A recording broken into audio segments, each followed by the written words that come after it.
Hey there, ladies and gentlemen. Last episode we saw the start of the fighting and maybe even the end to some of them. There wasn't a lot of mystery in there, but still some.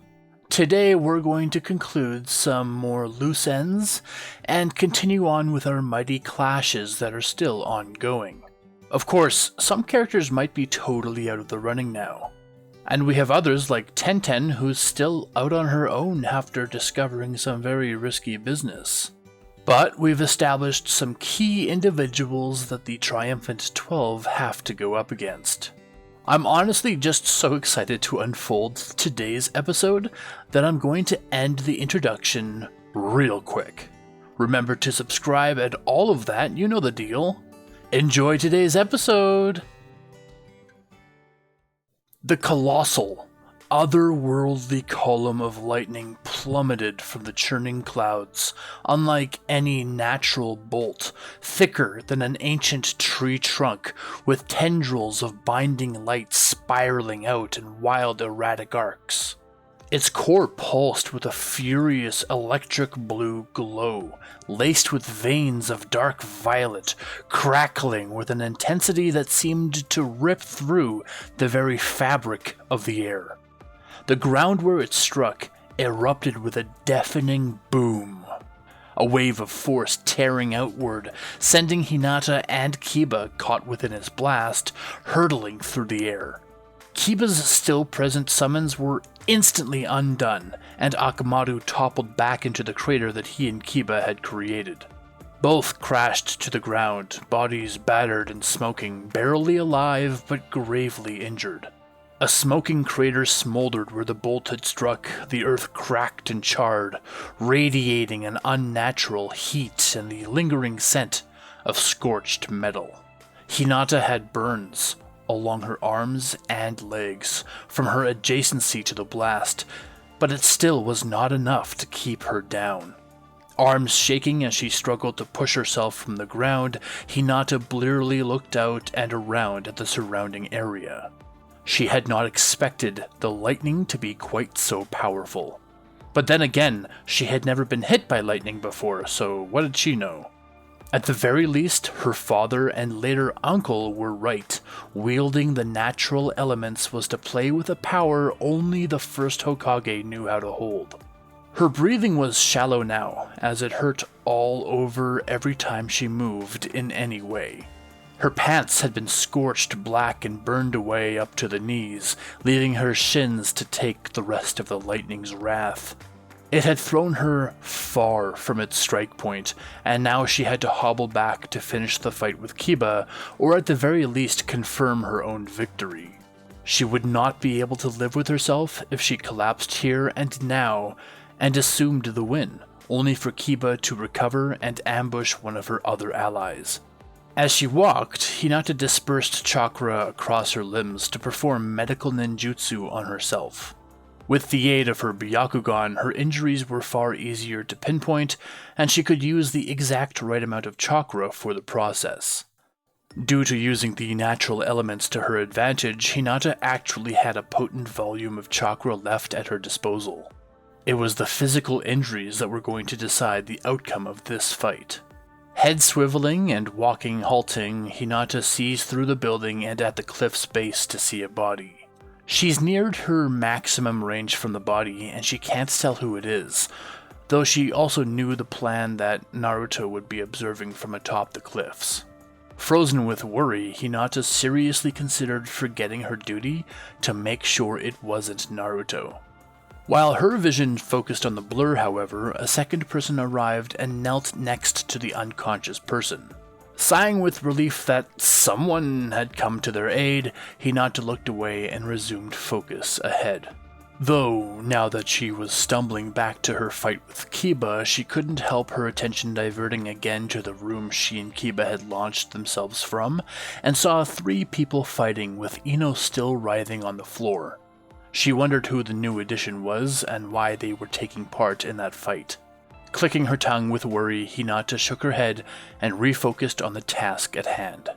Gah! Kiba shouted in pain as he struggled to climb again to his feet. The lightning's blast had thrown him into a tree that fell with the force of his body's momentum. As he grabbed a hold of its shattered stump for support to stand, his hand sunk into the splintered wood and incurred several slivers into his hand. "Akamaru!"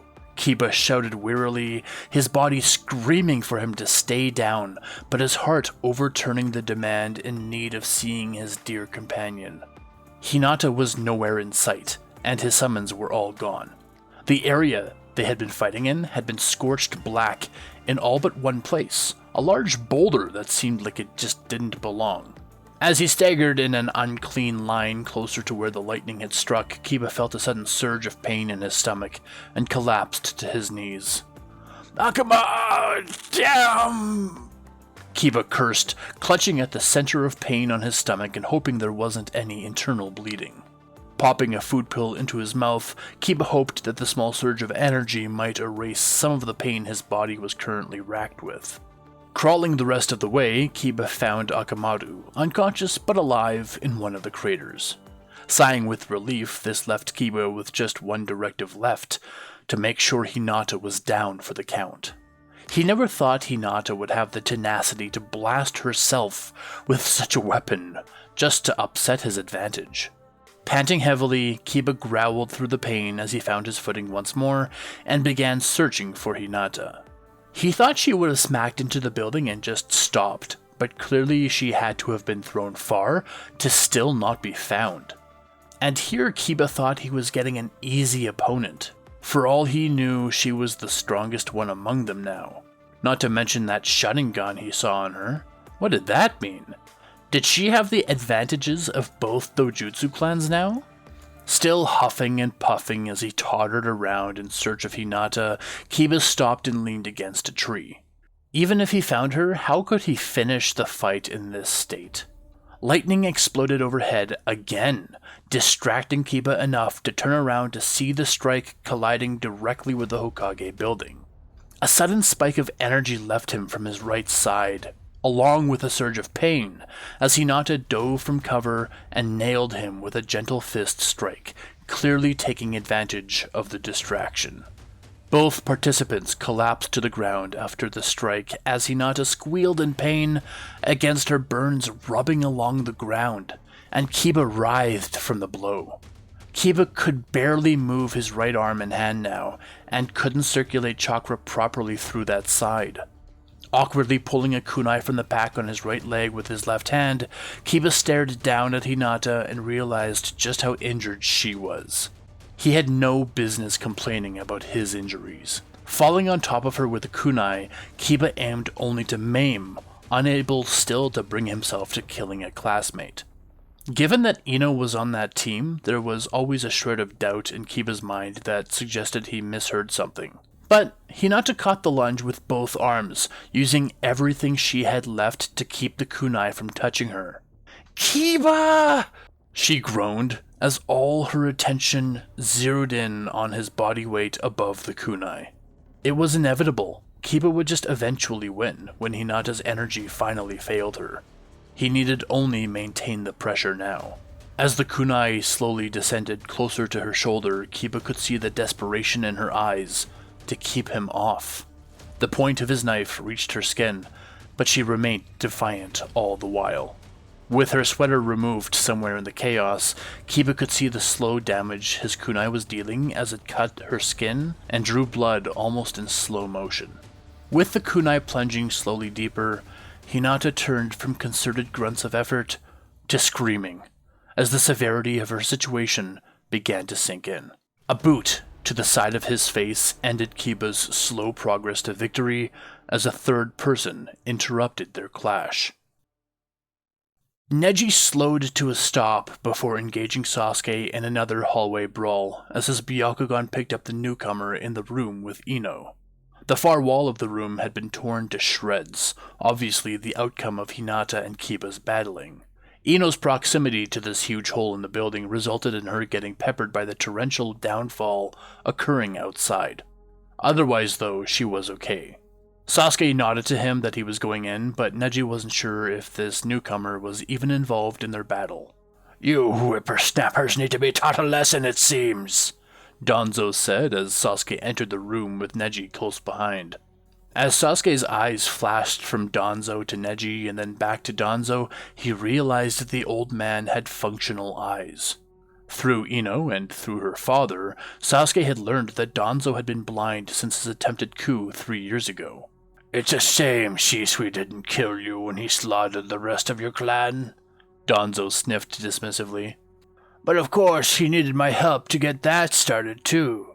Silly children always lean on the reliable adults." "What?" Sasuke whispered with a tone of ferocity. He knew Danzo had been screwing with the clan for years, possibly decades before Sasuke was born, but to think he had a hand in its untimely demise was something Sasuke had oddly not taken into consideration. "Every time that brat asked for a favor, I exacted tolls from him, of course," Danzo went on, clearly egging Sasuke. "When some members of the clan leadership chose to confront me, they may as well have just been donating their eyes to me. Save all the members of your family, none of the Uchiha clan have been a real threat since the days of Madara. I count myself lucky as well that Fugaku and Itachi were caught in the massacre." Every part of Sasuke prickled with fury each time Danzo mentioned any of his family members. It already felt too far that he helped take out the clan, but now he was taunting information about Sasuke's own family. "And you, tone-deaf Hyuga, are incapable of action," Danzo included, shifting his focus to Neji, who looked up in confusion at Danzo. Of course, Danzo was an enemy of the village for taking his extreme ideals to action, but Neji never felt the same visceral hate for the man that Sasuke now felt. "Had the full wrath of the Hyuga fell upon the cloud following their attempted kidnapping, the village would have backed you, and we would have swiftly annihilated one of our enemies," Danzo told him, lip curling into a snarl. "And not only did you forgive them, but you offered up your own clan head. Such a disgrace." "Agreed," Neji answered with a curt nod. "The choices of my seniors have often confused me." "What?" Sasuke asked again, turning to Neji, who threw a fast jab at Sasuke, forced a twist out of its way. This single thrown fist was all the trigger needed for Danzo to start his own assault. Forced on the back foot, given the paired assault by Neji and Danzo, it was Sasuke's turn to snarl. He had expected Neji to logically change directives to take down Danzo. Now, though, Sasuke worried if he could fight his way out of this one. The room lit up with a white light, so sudden and so bright that it blinded them all as a thick column of lightning crashed down just outside. Its erratic snapping limbs forked into the hole in the building, coursing through Danzo. Sasuke had no time for thought as his body vaulted backward in an inhuman reaction time of survival. The forks finished by surging into Neji, who did not even stagger. Over in an instant, the flash passed and left all three combatants dazed. Flashing a glance to Ino, Sasuke saw smoke wafting from her and his urgency compounded. Just when he attempted to sidestep Danzo, the elder blocked him, seemingly unfazed by the lightning. "That girl is coming with me, and no other," Danzo said, though he couldn't hide his curiosity of the lightning that had just fallen so close and with such power. "There was chakra in that lightning," Neji observed aloud. "Weaponized." Sasuke immediately thought of Hinata and the story she had shared to him about watching lightning form as a child. Clearly, judging by the power of that, she won that fight outside just now. "Wind style, vacuum bullets!" Danzo shouted, opening his mouth and releasing seemingly nothing. Dashing out of its perceived direction, Sasuke collided with Neji, who continued his assault. The wall behind where Sasuke had been standing suddenly exploded in a shower of shrapnel. Deflecting Sasuke, Neji kept his own assault as well, reverting almost purely to the gentle fist technique. "Damn it, Neji!" Sasuke cursed, deflecting several strikes in a row before being set upon by another prepared Danzo jutsu. "Fire style! Dragon Flame Bomb!" Danzo shouted another breath-produced attack. Sasuke knew that jutsu, and in such a closed space and in such a closed range, he had no idea how to possibly dodge such an attack. Such concentrated fire would tear the building in half if not redirected. Grabbing Danzo's hands, Sasuke forced them apart as he leapt forward and threw a knee under Danzo's chin to slam his mouth shut. Reeling, Danzo flipped backward and weaved a follow-up jutsu. But Sasuke had no time to formulate a counter, as he heard Neji step toward him and force him to roll away. "Neji, don't make me fight serious," Sasuke warned, though with a hint of desperation in his voice. He couldn't hide his concern any longer, and he only narrowly dodged devastating attacks from both Danzo and Neji. "I'm just getting warmed up," Neji answered with a smirk. Flattening his hands and forcing them rigid, Sasuke channeled his chakra through his fingertips. "Chakra scalpel!" Sasuke hissed, darting forward and swiping up at Neji. His fingers missed Neji's guarding forearm by an inch, but Neji grunted in pain all the same as Sasuke's invisible strike struck beneath the skin. He had only a couple weeks of training with Tsunade before the war sent them all away. But since returning, he'd had a couple months to grind out the training he had previously missed out on. But her medical training just didn't mesh with Sasuke's style. He didn't see the point in learning recovery skills if he could just avoid injury in battles in the first place. It would serve him best to rely on using her medical ninjutsu for offensive purposes. To that end, she had Kabuto teach him some of his own tricks. Chakra Scalpel was within Tsunade's ability, but not something she spent time to master. Spinning in place, Sasuke thrust his bladed hands at Danzo, who leaned towards him without suspecting anything, only for him to also endure a strike down his left breast. "Fire style, laser flame jutsu!" Sasuke shouted, weaving his answer to the team up against him. In his time with Fu, Sasuke learned that in addition to her unique talents, Fu specialized in water release and spent her spare time refining already existing techniques. Sasuke had learned how to direct the Dragon Flame Jutsu with great precision, and so with her guidance he transformed the technique into one of extreme focus, requiring precision and endurance against its concentrated heat. Spewing forth, Sasuke aimed it directly at Danzo, who didn't dodge quite in time as the fire grazed his left shoulder before hitting the wall beyond and spewing out into the falling rain even further. Neji interrupted this high offense with more close-range distractions. "Neji, he'll kill you too once you've finished helping him kill me," Sasuke pleaded. "See reason! We don't want to usurp the Hokage! You've misunderstood this whole ordeal!" Seeing no stopping from Neji, Sasuke growled his frustrations before artfully ducking under another thrown punch and countering with a clean, simple taijutsu strike to Neji's ribs. "Fine!" Sasuke shouted, furious at Neji's stubbornness, bringing his hands up for multiple jutsu while Danzo still recovered on the floor. "Lightning style, thunder step!" Sasuke shouted, augmenting his legs and feet with lightning to enhance his speed and reflexes. In nearly an instant, Sasuke vanished from Neji's front and reappeared behind him. "Lightning style, chain lash!" Sasuke shouted in quick succession, producing chains of pure lightning that whipped out at Neji. The chains were quickly caught by Neji and neutralized by his own Hyuga technique of neutralizing elemental attacks. "Lightning style, ion spear!" Sasuke continued, stepping again and reappearing on Neji's opposite side before thrusting a highly concentrated beam of lightning, but Neji caught it yet again and neutralized it. "Lightning style, plasma surge!" Sasuke shouted again, reappearing yet again behind Neji, but this time as Neji spun to answer him, Sasuke abandoned the attack and began blinking in quick succession. Expecting another in Sasuke's full course of lightning styles, Neji lifted a hand to catch the coming attack, only for a kunai to pierce straight through his hand.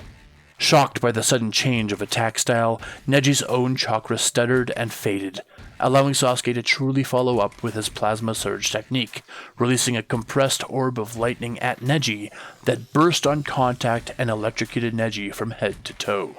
Falling to a knee, Neji shook his head. I dropped my guard. And this is me not trying to kill you, Sasuke told him. We're not the bad guys, you idiot.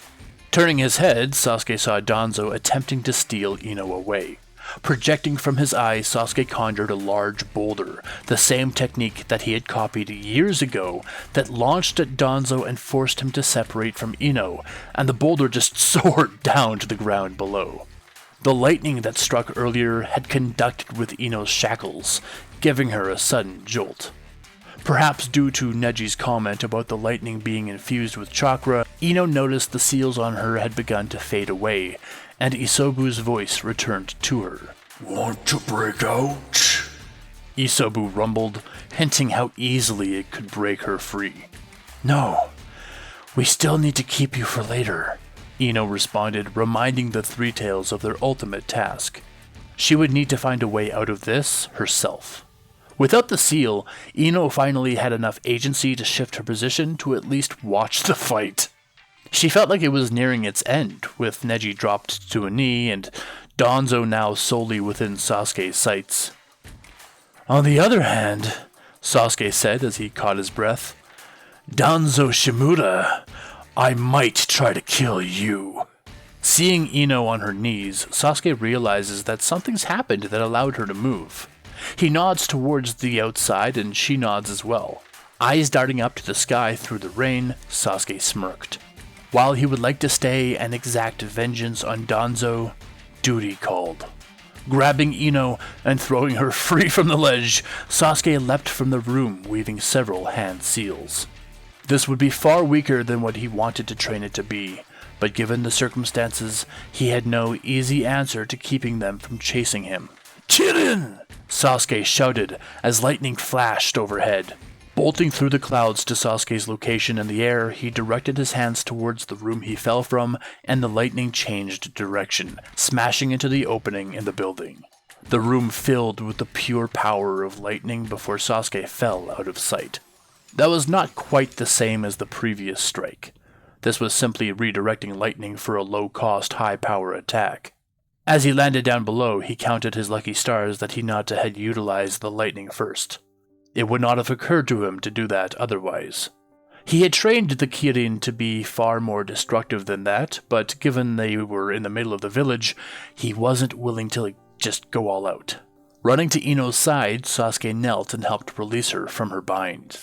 That was a risky maneuver, Ino said for her first words as she was finally freed. I knew what I was doing, Sasuke assured her with a knowing grin. Kiba! Hinata's voice suddenly rasped through the downpour. In an instant, Sasuke found himself sprinting through the storm towards her voice. All reason left him as the two came into sight, Kiba thrusting a kunai into her shoulder. Throwing a kick with all the force he could muster, Sasuke lifted Kiba clean off of Hinata and sent him rolling across the ground. Kneeling to the badly injured Hinata, Sasuke tried to smile at her, but his fury for Kiba, at his ruthlessness, was threatening to drive Sasuke to do the unthinkable. Ino remarks from behind Sasuke, You knocked him out completely, in reference to Kiba. I gotta get Hinata to the hospital, Sasuke said. Go on ahead, and I'll make my way back as fast as I can. She's not dying, Ino told him, perhaps too harshly. We need to help Naruto now, not later.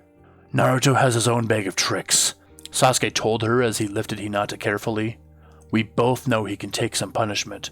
But he shouldn't, and we both know why not, too, Ino argued as Sasuke disappeared through the rain. Raising her arms in annoyance, Ino decided to waste no more time before turning to join Naruto atop the cliffs.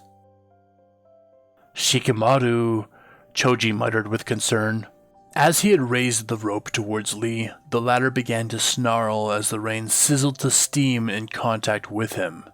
I don't know what this is, but he's becoming very hard to control, Shikamaru shouted. Watch yourself, Choji! Expanding his arms and squeezing them around Lee, Choji locked him in a bear hug. Is this any easier, Shikamaru? Yes, Choji, thank you, Shikamaru answered, relieved. He supposed they would have to wait for Shino to come aid them, or possibly Neji and Kiba. Uh-oh, Choji exclaims again, as he begins to feel Rock Lee heat up further and actually wiggle despite his own and Shikamaru's grips on him. Gate of pain, release!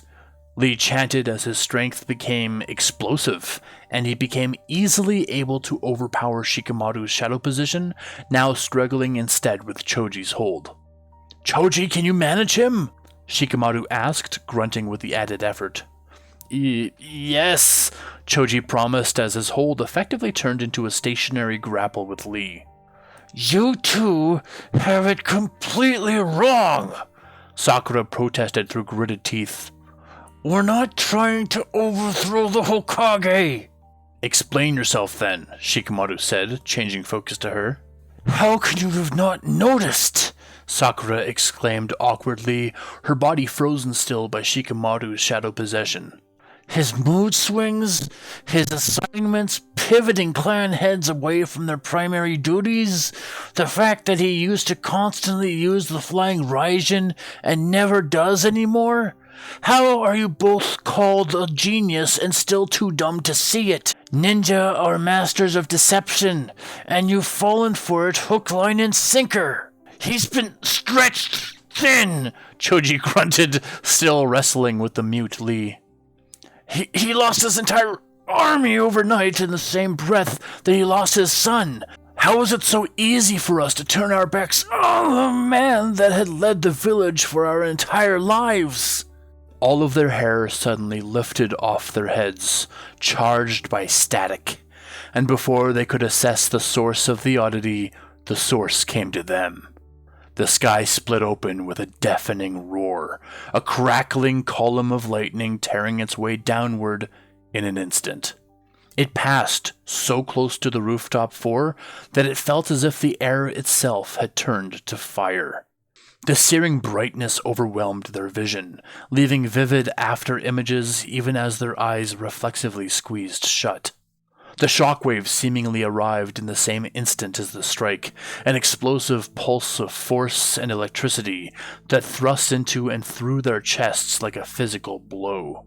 None of them had time or ability to brace. The sheer intensity of the lightning's proximity flung them backward, their feet leaving the ground as they were hurled into the air like ragdolls. Collapsing hard onto the rooftop floor, the four landed in a tangle of disoriented limbs and pained gasps. Every nerve felt alight with static, their muscles twitching involuntarily. The railing that ran around the edge of the rooftop was now blackened and warped, crackling faintly as residual lightning danced across its surface, a chilling reminder of how close they had been to the center of the devastating blast. All jutsu relinquished, freed Lee and Sakura from the bounds of Shikamaru and Choji. Closing his eyes and taking a careful breath, Lee breathed out in conjunction with rejecting the natural forces offending his body. Recovering first of the four, he leapt to Sakura's side and helped her up. We're not turning our backs on the Hokage, Lee finally added, as if their previous conversation hadn't been interrupted by a near cataclysmic lightning strike. We're helping him. Naruto felt that you were too convinced of yourselves to be willing to see the truth. Shikamaru's been through the slow indoctrination of being in the village for this whole time.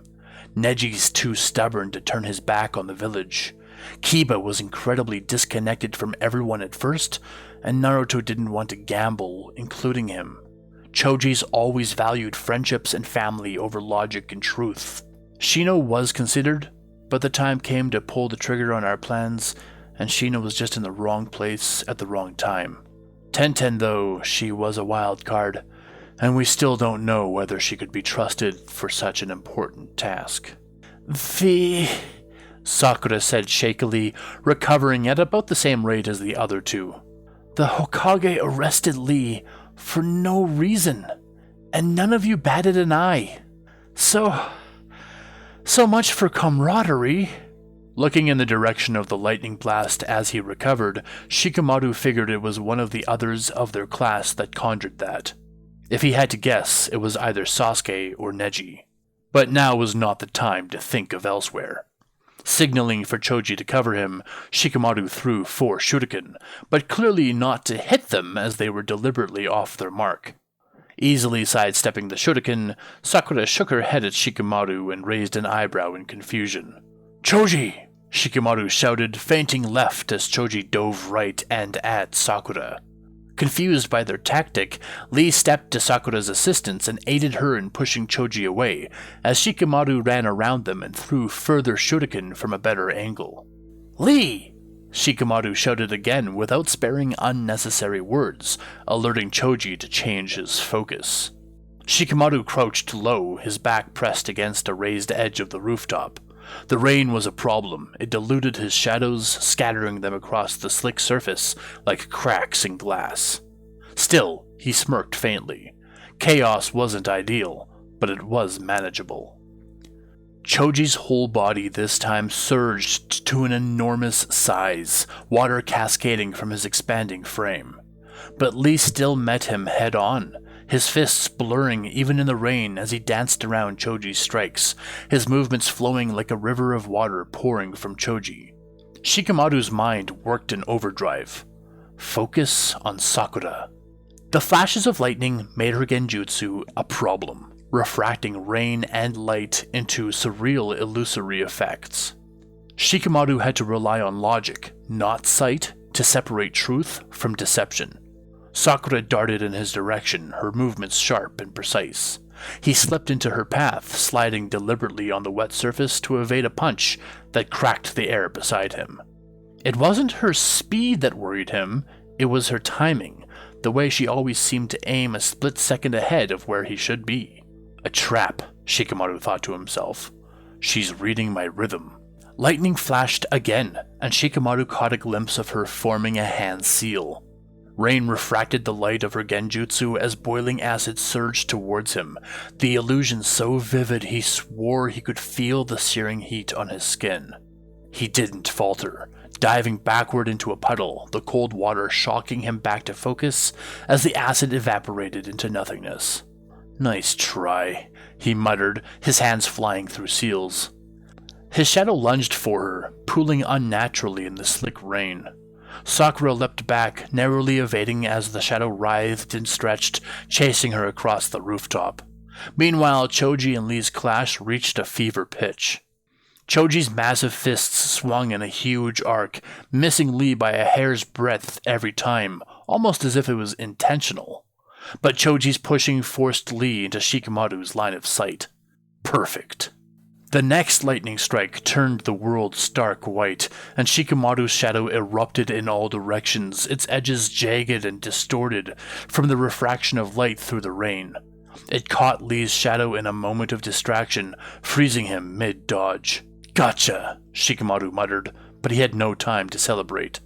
Sakura closed in again, forcing him to release the jutsu and scramble backward. Sakura's the key, Shikamaru thought as his mind assembled the puzzle. Lee's relentless but so far predictable. Without Sakura's genjutsu and support, he's just force. He retreated towards Choji, using the uneven footing of the rooftop to his advantage. The rain had carved small rivulets in the surface, channeling water in unpredictable ways. Shikamaru knelt quickly, tracing the flow with his fingers. His shadow followed the path, thin but long, weaving through the channels towards Sakura. "Choji, push her!" he shouted, his voice losing its vocal power against the raging rain. Still expanded, Choji knelt to the ground, putting his massive arm parallel with the rooftop floor and sweeping hard against all the accumulated water. A veritable wave of water roared towards Sakura. She sidestepped, only to realize, too late, that she'd moved into the path of Shikamaru's shadow. It latched onto her, freezing her mid-dodge.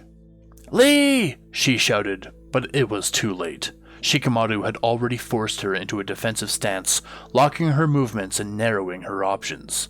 He didn't aim to overpower her, just to limit her influence. As if it was breaking its own limits, the rain intensified further, and Shikamaru felt the strain of the storm wearing on him. His chakra reserves were dwindling, and the storm made precision shadow work exhausting. Still, he smirked. "It's all in the timing," he muttered to himself, knowing that no one would hear him. Gate of Limit, open! Lee shouted, suddenly thrusting giant Choji off his feet and snapping the attention of Shikamaru. Dropping the combat stance, Lee lifted his arms up to the sky and slowly blinked. I cannot use ki with the intent to hurt, but there are loopholes to all things, Lee told him, directing Shikamaru's gaze to the sky above as the rain suddenly changed direction. As if forced into a funnel, the rain collected together into a thick stream aimed directly at Shikamaru. With Sakura in tow, Shikamaru dashed to dodge the incoming water, but Lee needed only redirect that flow. I merely redirect the water, Lee clarified. There is no harm in that. Bludgeoned finally from the waterfall formed from the air, Shikamaru barely holds onto Sakura even as he falls down from the force.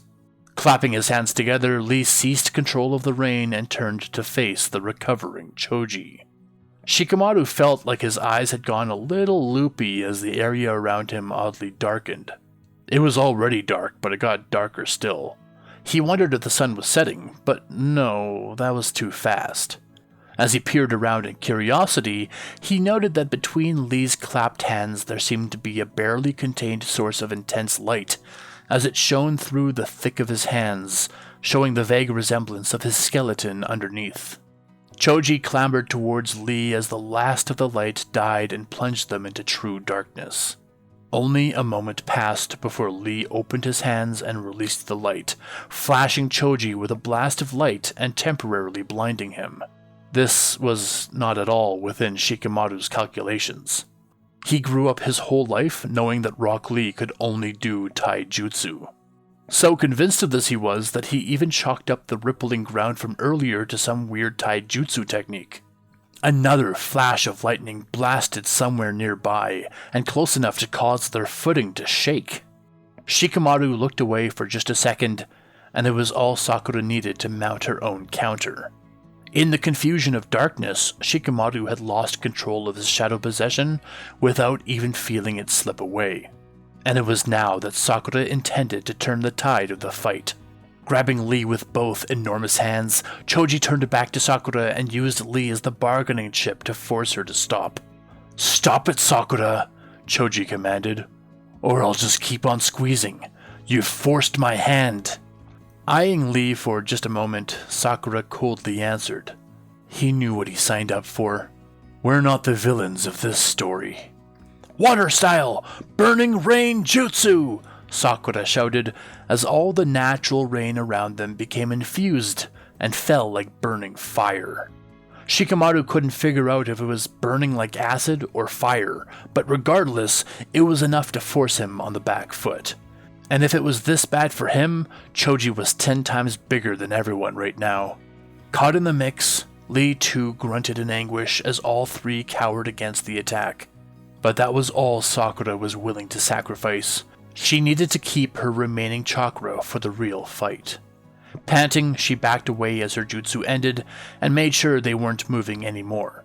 The jutsu wasn't very powerful, but combined with her signature genjutsu techniques, Sakura was able to trick them into thinking it was still going on. They continued to cower, and so Sakura sneakily approached the cowering Lee to break him from the genjutsu. "Sakura," he muttered as she released him. I just need time to recover." "I'm sorry for hitting you with that, Lee," Sakura apologized earnestly.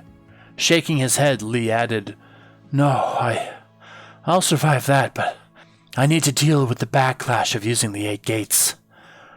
I'll join you when I've recovered."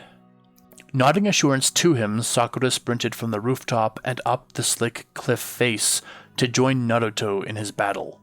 The plan was that Naruto would join whichever battle had Minato involved in it and send a signal of the fox's chakra to signify it. However, if he did not send any signal, then in all likelihood the fated battle was occurring atop the Kage faces, where Naruto had set up watch. The storm raged on, wind and rain tearing through the battlefield as Naruto squared off against his father alone, his breaths heavy, his resolve unbroken. Minato moved with surgical precision, weaving through Naruto's wind-style attacks as though the very air parted for him. Every gust and blade of wind Naruto summoned dissipated against the Hokage's superior timing and skill, leaving the younger fighter in a near-constant state of retreat. Here, Naruto's shadow-style techniques emerged as his ace. The darkness became both his shield and sword, rippling outward to form jagged spear and coiling tendrils. He darted through the battlefield by melding with the shadows themselves, an elusive specter dancing around Minato's relentless strikes. Yet, even with the fox's whisperings to guide Naruto through the use of shadows, Naruto was met with disappointment. Minato evaded or countered each move as if he'd fought this battle 100 times before. Every attempt to close the distance ended with Naruto being forced back, unable to land so much as a graze against the fourth Hokage. His frustration built as the realization dawned. He wasn't just facing his father, he was facing a legend, one who could stand shoulder to shoulder with the strongest the world has ever known. But it simply cannot be. And then came the moment. Minato cornered Naruto, forcing him into a defensive state. The darkness surged, and from its depths rose another Naruto, born of shadow and determination. A shadow clone, not conjured just by jutsu, but from the very essence of night. The sight of two Narutos threw Minato off for just a brief moment, a flicker of surprise in his otherwise unreadable gaze. But it was enough for Naruto to go on the offensive, his clone leaping into battle with reckless abandon. But Minato adapted swiftly. In a flurry of motion, he dismantled the shadow clone, the remnants dissolving back into dispersing darkness. His counterattack came so swiftly that Naruto barely avoided being struck, throwing himself quite literally into a shadow to evade. Even this newfound weapon wasn't enough to turn the tide. Without an explanation from the fox, Naruto found that he couldn't hide in the shadow for more than a couple seconds at a time, and was quickly thrown out and to the mercy of Minato once more. Crossing his fingers again, Naruto surged his chakra and shouted, "Multi-Shadow Clone Jutsu!" Suddenly pouring out from the darkness. From all sides, Naruto's army of clones descended upon Minato with a second wind of fervor. At the very least, he needed to exhaust Minato before more help arrived. But he quickly realized through the learned experience of his dispersing clones that they were no more successful than he, as Minato deftly maneuvered between all of them, somehow evading every strike as he systematically tore through Naruto's clones. His trump card, and it was instantly trivialized. Zipping through all the clones and appearing in front of Naruto's main body, Minato threw his 1000th spear hand strike straight to Naruto's sternum. Winded instantly, Naruto staggered backward as he gasped for air and fell to his knees. The shattered concentration broke hold on his clones, and they all returned to harmless shadow. Grabbing Naruto by the collar, Minato picked him up and tilted his head. "You really had hope, didn't you?" A Rasengan formed in Naruto's hand as he quickly tried to thrust it at Minato, who caught his arm and turned it back on him in an instant. The Rasengan propelled him out of Minato's hands, only to crash uselessly into the ground. As Naruto wondered why he was still conscious, a white light filled the clearing, accompanied by the blood-curdling roar of a god of thunder. Deafened and blinded, Minato and Naruto both cringed against the sudden assault on their senses as the lightning not so far away struck down upon Hinata. Given those few moments of reprieve, Naruto contemplated what his next move should be. That Rasengan reversal felt like it broke a few bones, but he couldn't afford to stop what he started. Every weapon at his disposal was immediately nullified. He had no idea how to land an attack. "What was that?" Minato muttered somewhere nearby, and when Naruto opened his eyes, his vision had already begun to return. Staggering to his feet and clutching his chest where the Rasengan landed, Naruto heaved heavy breaths as his thoughts turned desperate. The ringing in his ears faded, and his vision cleared. He was out of time. Just as the hopelessness began to set in, a flash of steel cut through the rain-drenched air. From the shadows of the storm, Tenten descended, her form a blur of precision. She wielded Hiramakere with deadly intent, the sword's twin chakra blades glowing faintly despite the gloom. With perfect timing, she swung the massive blade at Minato from behind, the impact catching him mid-dodge and tearing through his defenses. Minato staggered, not out of injury, but from surprise. A shallow cut marked the first successful strike against him. Tenten landed beside Naruto, her breath steady and her stance unyielding. "I've come to help," she said with reassurance, her eyes never leaving Minato. Naruto managed a weak grin, but there was no time for words. Minato had recovered in an instant, his form once again a blur as he launched into an assault. The two scrambled to keep up, Tenten's Hiramakere flashing like lightning through the dark, her strikes precise and relentless. Despite their combined efforts, though, the fight remained one-sided. Tenten's strength with Hiramakere allowed her to challenge Minato directly, but it wasn't enough to tip the scales. Every attack she and Naruto launched was dismantled with clinical efficiency. Still, their combined effort forced Minato to fight more cautiously, his movements adapting to the pressure of two skilled combatants, working in sudden tandem. Lightning illuminated the battlefield again, striking close to home once more, revealing Minato standing at the center, unshaken, his piercing gaze fixed on the two before him. Naruto's shadow flickered in the stormy light, Tenten's Hiramakere crackled with raw energy, and the storm raged on, a chaotic backdrop to a battle that seemed destined to end in Minato's favor. Naruto's injuries and exhaustion seemed to be catching up with him, and every chance they got for a standstill, he fell to a knee and rested a fist against the ground. But Tenten wasn't done yet. Tightening her grip on the Hiramakere, Tenten promised Naruto, "I'll keep him busy.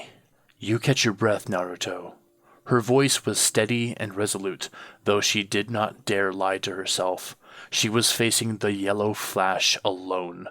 A death wish for enemy ninja, and that's exactly what she was just now. Minato regarded her dismissively, his piercing gaze seemingly seeing right into her. Despite the torrential rain and the chaotic thunder and lightning, he stood as unshaken as a mountain. "You're brave," he said emotionally, his tone cold. "But the brave usually die first." "Oh, I'm not just brave," Tenten retorted with energy. With a sharp movement, she swung Hiramakere in an arc, its bristling energy reshaping the weapon mid-swing so that it split into two smaller, crackling swords, each one thrumming with raw chakra. Tenten charged, the blades cutting through the storm with a high-pitched hum. Minato met her head-on, his speed blinding. Tenten's first strike missed by a fraction of an inch, her second narrowly deflected by a kunai that seemed to just materialize in Minato's hand. She spun on her heel, bringing both blades around in a rapid combination of slashes, each one aiming for a critical point. Minato flowed around her attacks like water, his movements effortless and precise as they always were. Tenten's blades bit only air, but she refused to let up. With a twist of her wrist, she reshaped the energy blades yet again mid-combo, one elongating into a spear-like weapon while the other transformed into a jagged scythe. She thrust the spear forward, forcing Minato to step back, and brought the scythe down in a sweeping arc meant to catch him off guard. Minato sidestepped both attacks with unnerving ease, closing the gap between them in an instant. Tenten barely had time to react before his counterattack came, a swift strike aimed at disarming her. She twisted away, her reflexes honed by years of training, but the sheer speed of his movements left her vulnerable. Minato reappeared behind her, his kunai raised. Tenten twisted just in time, crossing her blades to block the strike. The impact sent a shockwave through her arms, nearly forcing her to her knees. Reforming Hiramakere back into its original massive form, Tenten swung with all her strength. With a single fluid motion, he sidestepped the strike and delivered a precise blow to her side, sending her sprawling across the muddy and flooded clifftop. Naruto, still recovering, watched from the tree line, his fists clenched. "She's buying me time, giving everything she has." Will he do to her what he did to Shino? I'm not done yet, Tenten wheezed, reaching desperately for her disarmed blade while Minato stood above her with a foot on her chest. Playtime's over, Minato told her, thrusting down his kunai to finish the job. Interrupting his attempted assassination, Sakura blocked the kunai. Raising an eyebrow at all the little children attempting to band together against him, Minato couldn't help but laugh at their tired strategy. He hoped that Danzo was having some of his own fun down below. A little time for entertainment could do that old prick some good. Minato watched patiently as Sakura picked up Tenten and dragged her to an apparently safe distance. These one-on-one matches are boring, you know, Minato told Sakura, joy in his voice now. She's not alone, Ino shouted, having just landed atop the Kage faces. Smiling curling upside down for a change, Minato realized with Ino's freedom came Danzo's failure. Just when he was starting to have fun, and now he has to end it. And that's the end of today's episode. I actually had to record this one across 3 different sessions because of timing and annoyed neighbors. Again, this is twice now that that's happened. Unlike last time, I wanted to definitively tie off all the smaller fights today. I also wanted to exhibit some continuity between the fights, so I thought it was a cool addition to have Hinata's massive lightning strike adversely affect everyone else as well, to the benefit or detriment of either side, because nature is uncaring and does not care who it disrupts. We also got an early stage of Kirin. I honestly debated whether or not to use that particular jutsu. However, this is early on, and Sasuke hasn't refined it to a point of mastery yet. So not only is it not very devastating, but he was also trying to restrict its power given where he was. I know Kirin is a fan-favorite technique, so I'm just trying to provide some reasoning as to why he used it here and in an incomplete form. Also, skeleton spotted! A nice little Easter egg from my Discord frequenters. If you don't use Discord, then just disregard that inside joke, apparently. I also introduced a little bit of mystery here, but in the interest of the mystery itself, I will not even reveal what I'm talking about, just that it's there.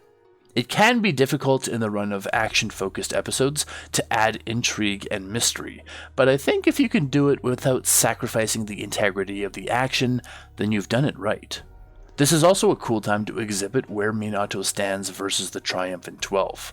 The idea that he's this far beyond them all is seemingly an unwinnable circumstance, but that's why these are fun challenges to throw in.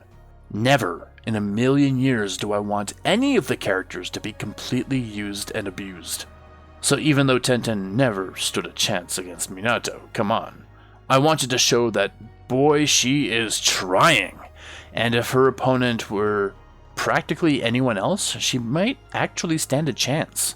Same goes for Naruto or Shino or whatever else may happen in the coming episodes. Long and short of it is that they're not doing poorly, they're just up against the very best. Here's the riddle to end us out, and I'll see you next time. A flame yet young meets one scorched by the years. Will it blaze brighter or dwindle in fears? 3 minds sharp as steel, one sharper still, who yields, who falters, who bends to will. The torch flickers, the lantern wavers, who bears the light as time's thread shavers. The sky's the limit!